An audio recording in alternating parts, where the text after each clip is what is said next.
дейді. Көптеген адамдарға мысалы намаздан тиятын нәрседе шахават, намазға келтірмей жатқан нәрседе шахават. Қағида осылай өзі. Соны Алла Тағала түсіндіріп Қияма сүресінде айтады. Неге намазға келмей жатсың дегенде, ол неше түрлі сөздер айтуы мүмкін. Жақсы, біз адам ішіне кірмейсің ғой. Біз жаңа Құрандағы нәрсені айтып жатырық. Өзіміз жалпы адамның табиғатын тану үшін да. Сол жерде Алла Тағала айтады: ол адам әлі де күнә істегісі келіп тұр ғой дейді. Әлі істей тұрайшы деп тұр. Құр бізге басқа сөздер жібереді дейді бұл. Бізге бір сылтаулар тауып береді дейді.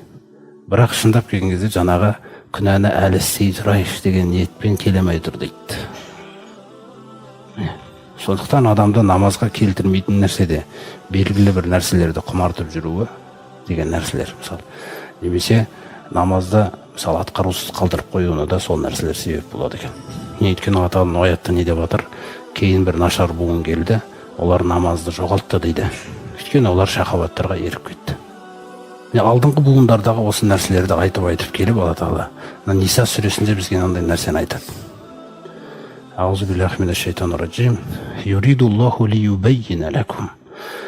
Алла Тағала сендерге баяндап беруді қалайды.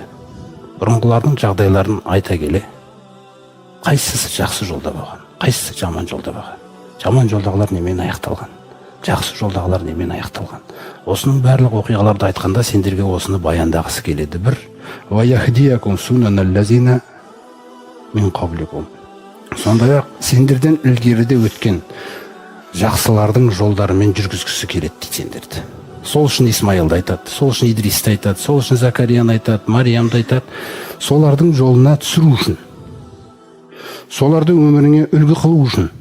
Сосын сондай-ақ сендердің осы күйлерінде құрып кетпей, мысалы, жақсы өмірге қарай бағыттағысы келеді дейді. Тәуба нәсіп еткісі келеді дейді сендерді. Өзіне бойұсынуға қайтарғысы келеді. Аллаху алимун хаким. Өйткені Алла Тағала бәрін білуші дана. Сосын қайталайды, қараңыздар. Валлаху юриду ан ятуба алейкум. Алла Тағаланың қалайтыны, ей құлдарым, мынаны істе, мынаны істеме деген сөздің күллі осындай бұйрық пен тыйымның артында саған қалайтыны тек бірақ нәрсе, ан ятуба алейкум, сені өзіне қарай қайтарып әкелу. Қараңыз, ол мұқтаж емес бізге, бірақ сені қимайды ғой. Сүйсең қалай сүйесің адамды? Тастап кетесің ба? Алладан үйрену керек. Қайтарғым келеді дейді өзіме қарай. Не істесең де күнәдан бұрын қайтарғым келеді дейді. Ал аналар дейді, кімдер? Анау әлемде құмарлықтарға еріп жүргендер, құмарлықтарды насихаттап жүргендер, әйелмен байланысты құмарлық, тағы да басқа нәрселер құмарлық.